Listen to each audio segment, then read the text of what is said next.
Hello everyone. Today we will discuss the White Cell gathering that we recently saw on internet. Then after that we are going to be discussing Paul Lynn's some of the past matches and some of the upcoming matches if any have been announced yet, and then the main discussion will start, which is about King of the Table 8, which is almost in about 24 hours away from now. So welcome brother, long time no see. How have you Yeah, been? I know it's How's been a life? while. It's been a while. Yeah, I'm glad to be back. Glad to chop it up with you again, guys. If you're tuning in, man, give this guy a sub, give him a share. His channel's growing. He's probably the only channel that really reports without bias. So get a guy some love. Yeah. Thank you. Thank you. So, what's going on, Paul, about the White Cell thing and what other things in life around arm wrestling? Man, the Vitacell thing was awesome. I can't say enough. So like you hear about a company, you hear about treatments, you hear the word of mouth and everything. And I've been interested in the stem cell therapy for quite some time now, ever since it kind of hit. I mean, I actually heard of it prior to arm wrestling when it was a little bit more fringe. Now that it's become more mainstream, for those that don't know, I've been battling torn labrums in both shoulders. This is something that is pre-existing to arm wrestling, especially my left was pretty bad throughout football, and my right got substantially worse after my very first competition. Like hitting hard and externally rotating, I felt that zipper in my shoulder, so a little bit more of a tear into that labrum. In the right, it's a slap tear, the labrum up around where the bicep inserts into the shoulder. So I've done every possible thing I can to try and mitigate that over the years, and I've kind of just been dealing with the pain, which is why if some of you guys see some of my bench press stuff that I put out there, I have to use a block. I no longer have range of motion. I can't even pull my hands back against the pain to get to like a full rep and bench. So it's been an issue. It hasn't necessarily been an issue in competition. Don't necessarily feel it when I'm competing it. I feel it a day or 2 days after, and I feel the effects in the lack of mobility in the gym and then pain at night. So to me, this has just become like something I've just been dealing with. I mean, we're talking about like I can only sleep in one position at night. Otherwise, I get woken up from the pain. Can't throw a football anymore. Have to do drills and throw an underhand like a referee. So I've been debating the stem cell therapy, and everybody that I've talked to over the past couple of years, Craig Touye, Bob Brown, Robert Baxter, all these guys who've gone and had this stuff done, have said the shoulder joint is one of the most responsive and the quickest to heal. So I've been looking into it. I got in contact with Rob Carsondike, who is, I believe, one of the owners, and Dr. Mark, who is also. And they were kind enough to invite me down to Fort Myers, Florida, where they were doing basically, I don't even know what you want to call it, some type of get together, some type of gathering. I know they're planning on doing another one at 2.0, but it was an awesome experience, being able to be there with Devin, Artem, Levon, a lot of the guys rolled in the day after. I was trying to make it back in time for football, so I only came in for Monday night and Tuesday and flew out. But amazing experience. They had all kind of athletes there. It wasn't just arm wrestlers, MMA guys. Frankie Edgar was there. So yeah, amazing experience. Generosity was unreal. They basically had an alternative health clinic that they had kind of rented out, where we kind of came in there several days after hours or even during hours, and we had access to all of their equipment, not just the stem cell injections. So most of those guys before I got there on Monday had already had their had already had their treatments, their first rounds. We're going back the next day to do some of the other alternative therapy stuff like sound wave therapy. They had magnetic chairs, these different things. They had a chiropractor on site that gave us all adjustments. So it was just like a smorgasbord of like what you can do for health and wellness. And I can't say enough about the company after meeting the owners. Like I'm usually a skeptic of people's genuineness until I meet them. And I kind of think I'm a pretty good judge of character, and these guys were aces and spades for sure. Like genuinely care, which is I think something that sometimes is hard to find when you're dealing with physicians and health and wellness. We're talking about people that actually want to see not just people get better, but want to be able to treat athletes that are not necessarily going to listen to the guidelines, and they're going to continue to compete against. That's one of the things that we have with doctors is a lot of times doctors err on the side of caution and tell you got to rest. You can't do what you're doing anymore. And an athlete's always going to be like, I'm going to do what I want, you know? And I think these guys have a sound understanding, and their goal is not, necessarily to worry about those liabilities, but to get you back into your competition as soon as possible and as high a level as possible. Yeah. So amazing people, amazing experience, and a great opportunity to have fellowship with the other athletes. I've also always had a different opinion about the suggestions from doctors, and I kind of relate it with the speed limits on the roads. I think both of them are for the worst kind of people. If a doctor says that you need to take precaution for like 6 months, then they have studied, and some people who respond worse to recovery, they get well within 6 months. So the doctor is going to tell everyone that it is 6 months. Same goes for speed limit. Somebody asked me, why were you going 100 on a 40? And I'm like, that is for the dumbest person out there. So if there is someone who has the worst motorcycle, whose brain doesn't respond well, whose reaction times are the worst, the government took into consideration all of those things, and then they put a 40 there. That's not applicable to me. So that's Yeah. the kind of mindset I I, have about that. It's an interesting analogy, but to be honest, it's probably pretty close to reality. Like when we put a speed limit, you're right. It's probably like this is the maximum amount that such and such person can do it in a safe way. But there's always it's like an expiration date on food. Eat by this date doesn't mean it's going to spoil by that date, you know. But with athletes, I think it's frustrating when you're getting like if you're getting treated by a family physician or something that doesn't understand the specificity of the sport and also doesn't understand the mentality of somebody who competes. Yeah. If you tell me my recovery time is 6 weeks, I'm always going to cut that in half, you know.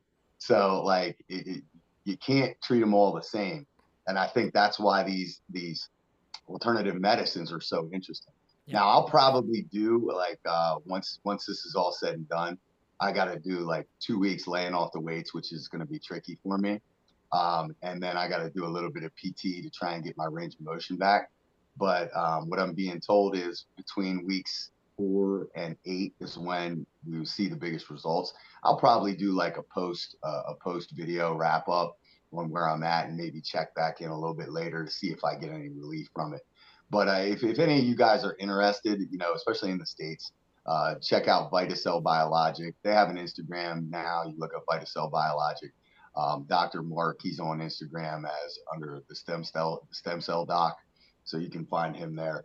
But I mean, as far as the experience that I had thus far, I don't know yet about my own personal results, but the experience thus far was more than acceptable. Yeah. And I'll put the link in the description. Paul, are you sure this or whatever happened few days ago wasn't some kind of underground secret illegal mutation going on over there in US? Buddy, if it was, I wouldn't be talking about it. If it was a secret mutation illegal thing, I wouldn't be on here talking about it. Trust me, I would be the last person Yeah, for maybe reasons that maybe you this know. study is revealed after 10 years that we did this experiment on arm wrestlers. Only they were like brave enough to be the first ones to get Yeah. the beta testers. It's funny though, we were in there and they had that magnetic chair, and I took a little picture of video of Levon in the chair. It looks like the Dr. X like wheelchair or Professor X from the X-Men. And we started joking a little bit about that, but I don't think we're gonna become mutants. Devin might be the only one that's gonna turn into a mutant because he Yeah. is the guinea pig for all of this. I do remember my first interaction with you on Facebook was about that shoulder thing. I think it was before I started YouTube, so maybe 4 years ago. I messaged you. I heard you speak about not being able to bench like that, so you have to find some neutral grip bars, and then Mhm. you bench. And I totally felt that because I also tore my shoulder and I had surgery in 2018.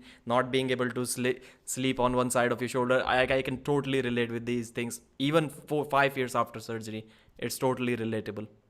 Well, that's the thing. And I mean, even I was talking to Sarah Backman while we were down there, and she's had shoulder surgeries and stuff. And there's of all the joints to have to go under the knife for, the shoulder's one to be very concerned about because recovery times are long. We're talking about a ball and socket joint that has all types of inner workings to it. It's not cut and dry, and the efficacy of surgery is really hit or miss for the shoulder. Some people come back better, some people don't. So like you're really rolling the dice with the shoulder joint. So if there's anything out there that you can get to avoid going under the knife, I'm all for it. You know, and this seems to be, and from the word of mouth that I got, from the other options like PRP and prolotherapy and different things like that, this seems to be head and shoulders above. Yeah. So I'm consciously optimistic. We'll see how it goes, and I'll report back. Yeah.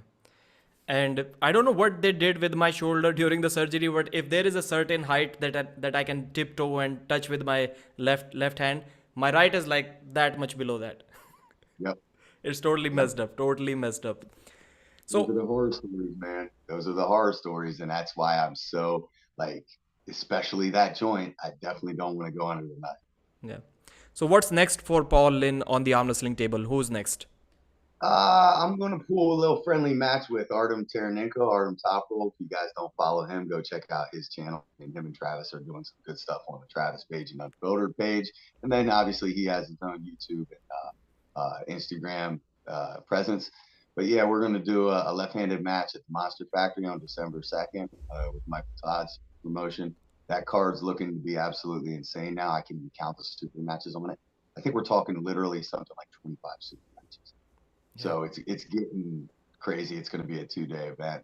So it'll be cool to be a part of that. And this will be the first time I competed left arm in the States in maybe 2 years officially. So anxious to get my left back active. And Artem obviously is the number one guy at that weight class. So we'll see how it goes. It should be really close.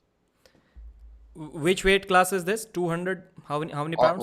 Artem's the number one guy in North American 200-pound weight class. So he's a little bit bigger than that now. Obviously, I'm a little bit bigger too. So it won't be in that weight class per se, but I really respect where he's at and where he's going as an arm wrestler. He's a very technically sound, diverse arm wrestler.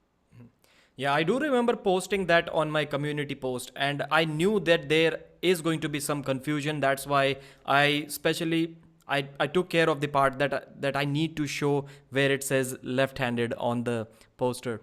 And still people were saying like Michael Todd has gone crazy, like how is Artem a good match for Paul Lin? And I'm like, this says left hand.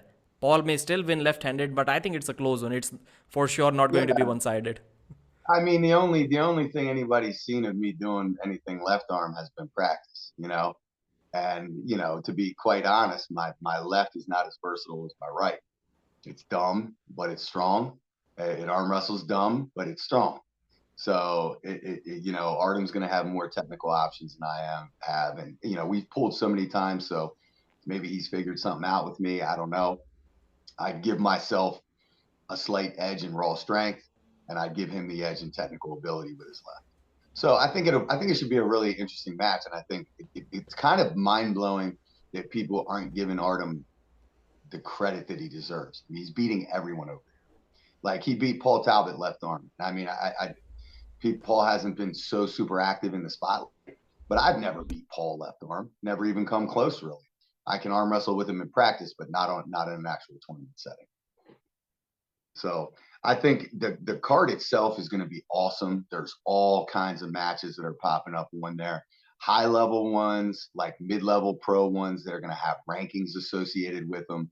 So I think once we have that card in North America, we're going to see all kinds of shifts in the rankings. We're going to see a lot of talk after that card.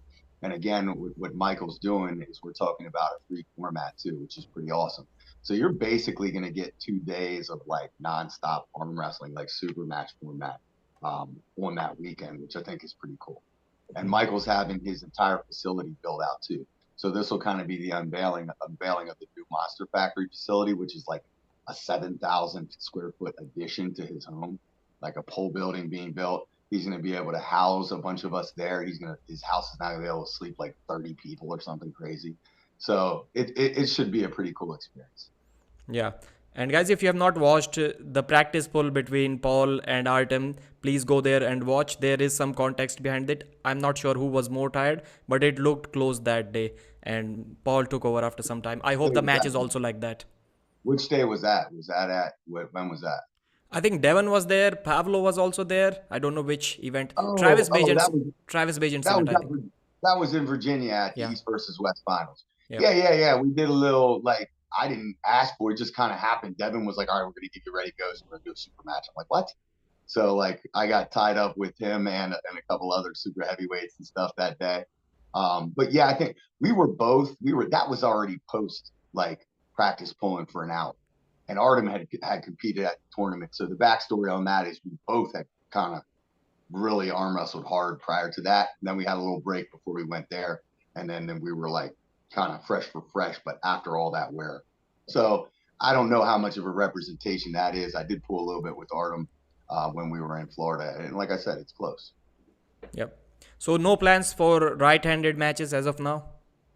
There's been so a lot's going on, and obviously we'll probably be talking about some matches that are coming up. But I know there's been some names that have been floated around. Both guys have matches that are coming up prior to the potential of me booking another match. But I've heard some discussion about maybe Rustam Babayev. Obviously, we're going to see Rustam is facing. Who is Rustam facing? Rustam Babayev is competing at East versus West. I think he's gonna. I don't know if that's been released yet, but Rustam is going to have a match prior, I believe. And then the other guy that was mentioned was Iraklis Rakishvili, so who is also going to have a match. So I think there's a lot of things at play with who my next opponent might be. We're gonna see Hutchings versus Angarbayev. And you say, well, how does that happen to play? Because Hutchings had mentioned coming back down to 95 and wanting to pull Sasho after Angarbayev. Obviously, that would depend on if Todd wins against Angarbayev. If he wins against Angarbayev, he's probably going to stay at 105. Sasho's pulling John Brzenk, most likely. We'll see. I don't know how that's going to go. There's a potential for that match. If that happens, then we'll see. I guess that's a non-title match. So there's a lot of potential matches in the works that may have not been announced yet that are going to weigh into that. But the only names that I've talked about a little bit with Angus is maybe Rustam or Rackley next. I think you got muted. Yeah, Rustam and Irakli are competing. Now I see. Engin sent me a message about the upcoming matches, and that match is happening. So let's talk about King of the Table 8. Some people are saying that that's not one of the best cards that we have seen, which I do agree with. The star power is not there. Even though John and Alexey Voevoda are competing, but still, it feels like something is missing whenever these big guys, Devon, Dennis, Levan, if these three are not competing, Hermes Gasparini, it always feels like there is something missing. But this time, all of the matches are like really difficult to predict. Like you never really know who is going to win which match. So let's start with the biggest match, Alexey Voevoda versus John Brzenk. I'll tell you what I think about that one. First of all, it has been cleared by Voevoda now after being asked a dozen times that he's not going to pursue professional arm wrestling if he loses to John Brzenk. I just watched that video about an hour ago. So he's not going to continue professionally. He did mention that he will still keep on arm wrestling, maybe training for it, just casually having fun, but he will not compete. So is John going to give him the Tim Bresnan treatment once again? Man, I don't like when people do that. Like when like I guess everybody's different. Some people like their back against the wall like that, but I don't like the idea of self-inflicting pressure like that on myself and saying like, if I don't win this, I'm done, or if I don't win this, I'm changing weight classes or whatever. I guess it can be an advantage for some people, but I would see that as an advantage to John, you know, depending on how he's looking at it. So in one hand, it means that Alexei's probably going to bring the absolute best possible version that he can with the time given because he's put his back against the wall. But I mean, John's the GOAT, man. I think he's been retiring people his whole career. So, I mean, this one, again, how do you even predict this? Because all we have to go off of is a few practice videos and training videos of Alexei. And then we know John's preparation is totally different. He just trains on the table, like I have essentially no clue. But one thing I've learned over time is don't bet against John, regardless of who, what, where, when, and why. Um, I think I think it's going to be super interesting. And again, this is one of those iconic legends matches that it's almost like no matter who wins or who loses, we all win just being able to see it. So I'm obviously going to be rooting for John, but then there's part of me that wants to see Alexey continue to arm wrestling too. You know, Yeah. But everyone keeps on saying don't bet against John. But if in the last 5 6 matches you bet against him, you would have made good money. I think he has won I only one know. of them. Yeah, see, the problem was when I was betting against him, we are thinking he wasn't going to win. It was early on when he was whipping everybody's tail. So I don't know. I mean, I guess, you know, certain opponents, like when we're talking about a Devin Larratt, we're talking about a Dennis Plankoff and stuff. The question is Alexey Voevoda at that level? I don't know, you know. Yeah. I think Vovoda is strong right now, and the biggest thing is his training partners. Even if he cannot beat them, but they are the best set of training partners that anyone can have. I don't think John has that kind of training partner. So Vovoda did everything he could have done this time. He's weighing around 111 kilos, which is not as massive as he once used to be.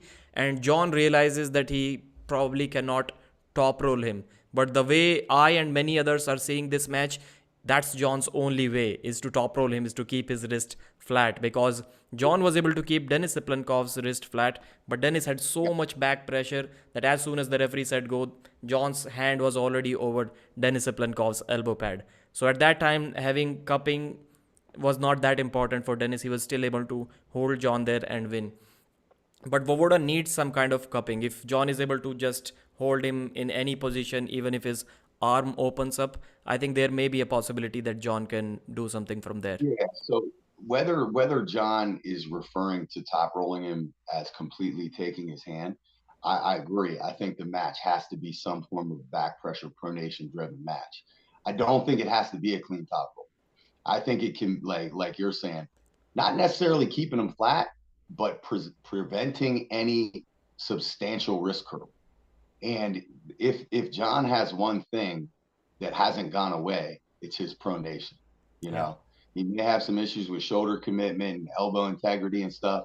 His pronator is still there, and it is statically one of the most intimidating feeling things there is in arm wrestling as a whole. The question is how much, if Alexei pulls back, how much can John contain with that pronator? So I think it's almost, to me, I'm looking at it, how much are these fingers? How much of, because to me, what I think John has lost maybe the most of is finger containment and wrist flexion. So his pronator's there. Can he keep himself in a contained position? I think if he can, I think he wins the match. And I think maybe he does it in a comfortable fashion, especially if round one winds up being a longer match. Yeah. So let's hope that John wins. And I'm not sure if we can even say that. Yes, if you're a hardcore John Brzenk fan, easily can say that. But now it's an interesting situation because John is still going to arm wrestle Sasho if even if he loses, but Vovoda is probably going to quit. So now you're kind of confused. Who do you want to root for in that match? Because Yeah, fans have been demanding Vovoda's comeback for more than a decade now, 1.5 decades since 2007. Well, there was basically one match 2016, but that's no comeback. So I'm not sure who yeah. I'm rooting for in that match.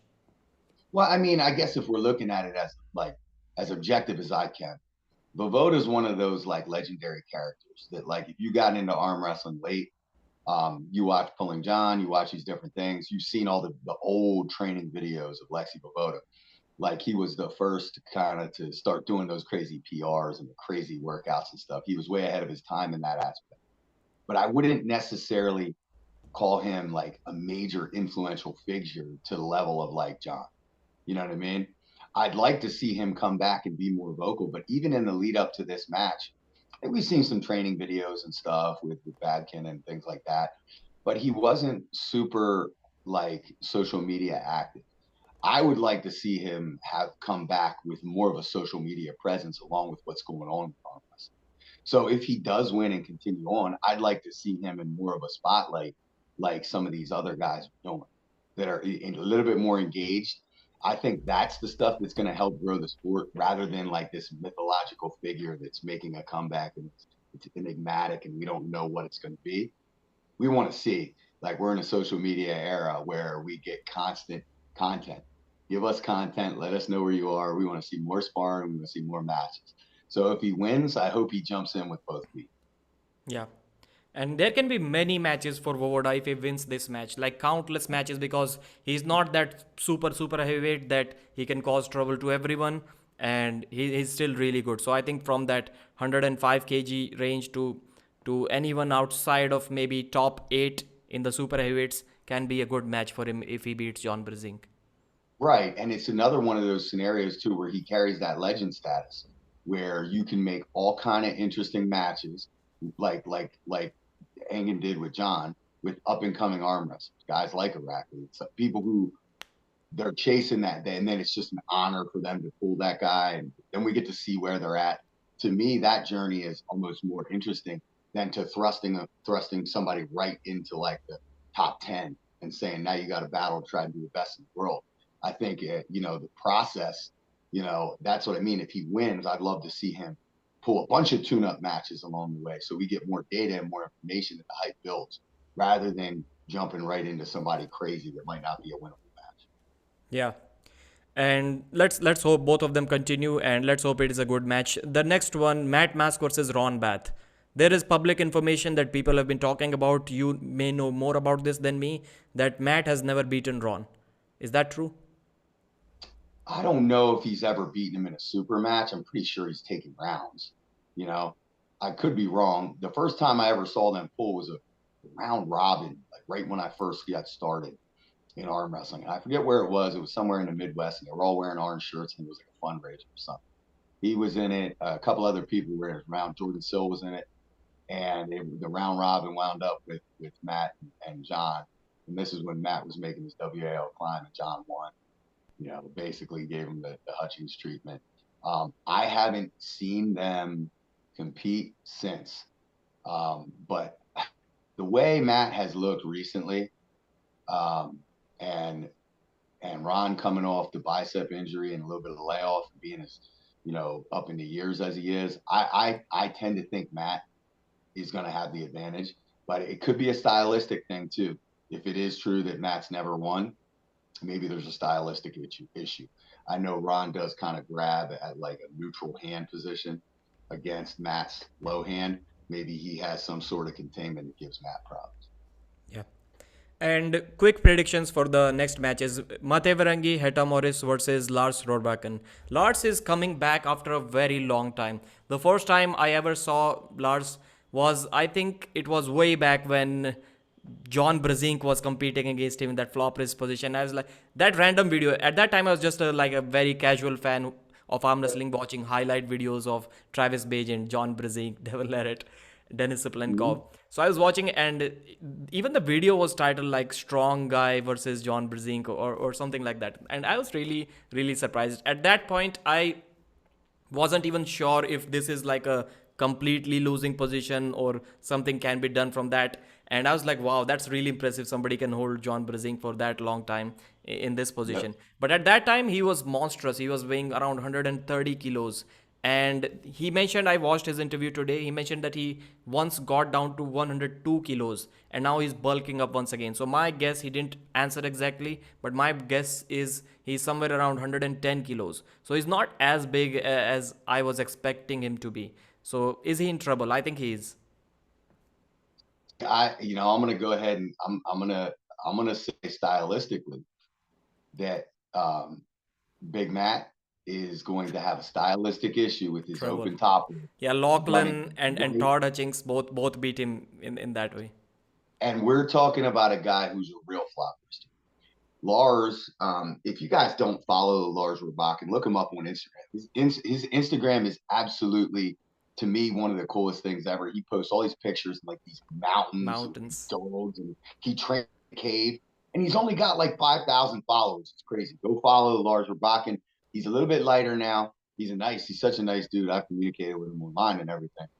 But the guy's a true flop wrist guy. Like he is like, I don't know, we can't call him Jerry Cataract, but we can call him maybe a close second or third to Jerry. This is what he does. This is how he arm wrestles. Yeah. He has no other fundamental arm wrestling. He's going to set up shoulder in to get his dead wrist press, and he's going to execute it with his joints to the red line.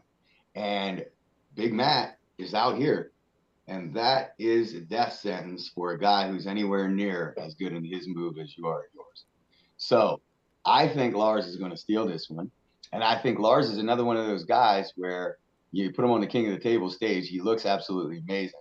People are going Yeah. to look him up and you can see the old John Brzenk stuff. And they're going to say, who is this guy? And there's all of a sudden going to be a hype train. Yeah. And we're talking about a crossover athlete who's in the strongman and everything. Hey, he's just a cool dude. And I mean, like, I love Big Matty. He's awesome. I met him a long time ago. I'd love to see him have success, but I think it'll be interesting. And I think Lars is probably going to pull it out. And I think we're going to see a nice hype train around Lars. Yeah. I remember his match against Matt Mask at Arm Wars. So I think it was almost a decade ago, maybe 2014 or something like that. And Matt top rolled him easy once. I was like, this match is over. And then he put that shoulder on Matt 5 times in a row, and there was nothing that Matt can do about that. Yep. And I mean, to me, I mean, I guess Lars hasn't been training as much, but how much do you have to train that move? You know, like you just do it, you know, it's total commitment. And if you've never been in a position with somebody who does that, you know, I've actually arm wrestled guys who are significantly weaker than me, but who have a knack with that dead wrist press. If you do not arm wrestle that correctly, like if Big Matt is not able to grab him low and side pressure top roll him, bail on the back pressure and side pressure top roll him, I mean, Ermey's pretty much put the roadmap Jerry. out there how to Yeah. deal with it. So has Devin. I mean, if you're willing to come complete shoulder forward and hook it. So to me, I think it's a stylistic clash. But I think it's again, I think it's gonna be a really cool match. I Yeah. think that these are the type matches that we they warrant a place on that stage because Matt is a huge man too, with tattoos all over his face. Like it's optically the match is gonna look really cool. Yeah. And I'm remembering something around that part where a flop presser again is going against a top roller, and that happened at King of the Table. After that, even Engin and everyone was talking about the Hermes Gasparini versus Levan match, when everyone started saying that if Hermes stopped Levan like that, then Jerry is going to beat him. And Engin and everyone else was saying that Hermes first stopped him with back pressure and then he went into that flop press. So can the same situation play out here as well? Because Todd Hutchings and also Lachlan Adair, they stopped Matevarangi with a lot of back pressure and then they transitioned to a press. But Todd's move is constant, but Lachlan did it that way. So if they also went, let's say if Lachlan went straight into a flop press, maybe it would not have worked. So I just hope it's a close match there. This pronation protected, back pressure Back pressure. driven, Todd Hutchings style. losing of the hand is Todd's specialty. Yeah. That is not a flop wrist. That's just pulling without hand control. Yeah. This is a flop wrist press. Flop press. It is a total different animal when all of this bone structure is behind it. Yeah. But both of them can be effective and they both feel totally different. But in both of those instances, as a top roller, what you run the risk of is overpronation. And a lot of times people, man, if I get all this and I'm looking at you, I got my Cobra, like think of the old Cobra stuff. You think, oh, I should be able to win here. But once you've overpronated like that, you've lost all side pressure. So that's what the true flop wrist presser is looking to force you to do. He's giving you all of your pronation and hoping you take more. And the more you take, the more stuck you be. And there's really no recovery from it once you're in. And Lachlan Adair versus Krasimir Kostadinov. That's the final match that we are probably going to discuss. It should be a war. I think Lachlan wins this. And I think so. I'm going out on a limb. I have a gut feeling that Lachlan wins this decisively. And not to take anything away from anyone or that potential win, but my guess is Krasimir is going to come in smaller. I know he just competed at WAF. He's been, you know, quote unquote, natural clean for quite some time now. Lachlan is, I don't know if there's a catch weight here or not, but I think Lachlan's going to be a substantially bigger human being. And I think that Lachlan is getting better where Krasimir may have flatline. I love Krasi. Part of me wants to root for him because I'd love to see him. I mean, he's a guy that I'd like to pull at sometime just because just like a bucket list thing. But I have a feeling that Lachlan is going to bring too much fundamental strength, Yeah. inside or outside. I So you think he'll don't have. think endurance can be an issue for Lachlan if the match stops, if Krasi stops him somewhere around this point? If it stops, if it stops where Krasi gets into that comfortable shoulder forward position, I hope that happens because I want to see a cool match. But I have a feeling if Lachlan surges, he is going to. I think that this match right now could potentially look very similar to the Corey West and Krasimir match that happened a couple of years ago. Now, I could be wrong. I hope Krasi proves me wrong. I hope we see an awesome war. But that I have a gut feeling that's how it's going to play out. Yeah. If we take a look at Krasi's matches that he has lost, so Irakli top rolled him, Arif Artem top rolled him, and few other matches I think he got top rolled by Matt Mask and maybe one more match. And if we take a look at the Corey West match, I don't even know if it was a top roll or a hook. It happened that fast, and I haven't It was a watched the hook with a deep cup straight side yeah straight with an sideways. overdrive. It's Corey's little patented right hand move. That's where he wants to pull. Yeah, And the minute Corey gets his shoulder on top of you, good luck. You have to, if you want to be able to compete with him, you have to keep him center of the table. yeah, If he gets like that, there's not many people who can beat him. And Krasi didn't have the center of the table like strength or initiation to stop that. I don't think, or maybe he was just uncomfortable and didn't know. But really, that's what that in my opinion. If I'm Lachlan, that's what I'm trying to control. That center of the table and get my shoulder on top first. And yeah. we've seen Sasho have success against him and fail against him against Krasi, and a lot of it's based off of that initiation. Where does the match go? Where else to go? Yeah, so what I was trying to say is that mostly Krasi is getting top rolled. Yeah, there are few instances he lost a hook battle at AMC tournament as well. But if we look at his losses, most of them are with a top roll. Lachlan cannot do that. He has to beat him inside, and that's why it can be exciting. Lachlan has a decent outside move, like meaning he's a pronation driven rotational move, but it's not a pure top roll. It's not the pure top roll that's needed to really take Krasi outside of his comfort zone. So I would agree. If I'm Lachlan, I'm not even playing around with any of that. If I'm Lachlan, we're fighting fire with fire, and we're going to see who hits first. Rather than playing around with any type of back pressure and potentially getting yourself in a defensive situation. Yep. And one final quick prediction: Chan Shaw versus Sergey Kalinishenko. Chan Shaw, few months ago, I think about a year or so ago, lost to Ron Bath. And if if we try to connect some dots, Ron Bath versus Matt Mask versus Matt Mask versus Kalinishenko. It's too difficult. But what I'm trying to say, do you also think that this match is going to be just all flash pins, or can the top rolls get stopped in the center? There's going to be The no top hooking or roll, flop pressing going on here. there's not going to be any hooking. And if it's flat pressing, we're going to be talking about this one we Yeah. talked about No. a little bit earlier. It's Yeah. not going to be that. So the thing with connecting the dots on Chance is you can't really do it because he's another guy that sometimes shows an amazing version and sometimes just looks off. You know what I mean? Some of it Or I maybe think it's can be just the good. opponent's fault. I hear this statement many times. He did Well, not have his day, or maybe the opponent was a different human being. That's what I I'm always say. saying this. I'm saying this from Chance and I's relationship, right? So like we talk pretty regularly, and he's usually pretty open with me about like how he's feeling coming into a match. He might not put it out there on like social media, but like he'll usually be pretty honest and be like, "Man, my training camp sucked. Week. I don't feel good about this," or I feel great. You know, and it just depending on the match and the timing and stuff, he's usually very open and usually right. Um, but I mean, we've seen him beat Ron too. Yeah. We've seen him beat Ron decisively and then lose to him. So that shows the fluctuations and stuff. I'm a big Chance Shaw fan, so I'm gonna be supporting him. I think this is a match that he needs to win, and he knows that. So I think from what I understand, he's gonna be bringing a pretty good version. The stylistic clash is what worries me a little bit. They're both outside pullers. Sergey has the longer arm. And his post top roll, pretty much all that we've seen, even against Matt Mask, the success that he has early. The question mark for him is endurance, but that's also the question mark for Chance. So Yeah. who does it favor?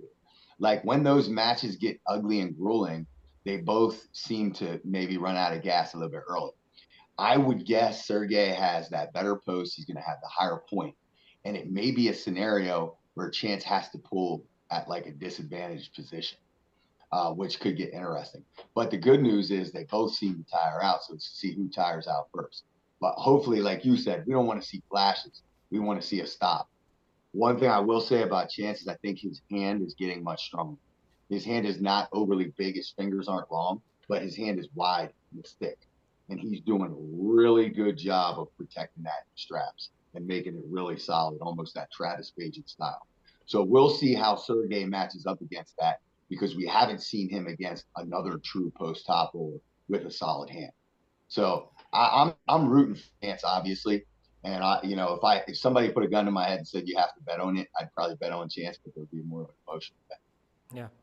I also think Chance is going to win this one. And the thing that you were mentioning that he is on and off, maybe that's why we still don't know. We don't really know where Chance stands in terms of levels of strength. It's difficult to get opponents for him because sometimes you see him compete overseas and lose decisively to Oleg Petrenko when John simply busted Oleg's wrist back and it wasn't even close.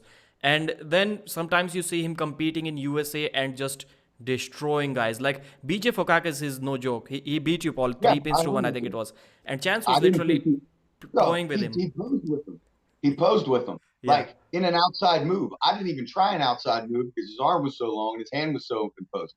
I was like, I thought that was going to be a closer match. I'm there with Chance. When we talked leading up and then right before I was in his corner, and he was like, I said, "How you feeling?" He said, "I'm good. This will be an easy day." You know what I mean? Like he can usually predict what he's about to do, which is very strange. So what did And he I'll tell you tell you this time? this. Well, I haven't really talked to him like right now. I know we talked prior, and he's putting a lot of onus on this match, so he's putting pressure on himself for this match. But he wasn't in Florida. I was figured maybe he was going to show up and we'd be able to chop it up a little bit. But I haven't talked to him recently, so I haven't got the bead on like what's going to happen this weekend. Yeah. So I'm going in kind of dark. But I'll tell you, practicing with him too is the same way. Like sometimes he'll be like, "Man, I'm just not feeling it. My hand." And you'll practice with him and you feel like two vastly different versions. Yeah. I In hope that. that best movement shows up. And what people don't realize about Chance too, a lot of people buy into his own branding. They see the chubby kid with the Hawaiian shirt and the short shorts and the flip flops, and that's his branding. That's what he's kind of chose to do. But what a lot of people don't realize is how good his genetics actually are. His dad was like a power lifter. His dad is like a fire plug, like a beast.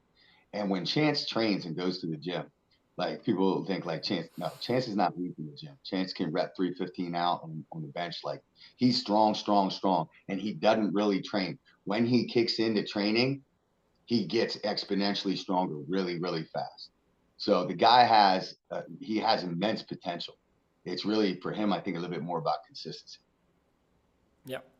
So, guys, King of the Table 8 is about maybe 24 hours from now. So, purchase the pay per view from link in the description. And what else will be in the description? Maybe YSL Biologics link and the link to Paul Lynn's YouTube channel. Please go there and subscribe as well. Thanks for joining, Paul. It was an awesome time talking with you. And I hope to see you Yeah, once again catch up, soon. man. Let's do this more often if we can swing it, man. Yeah. Thank you.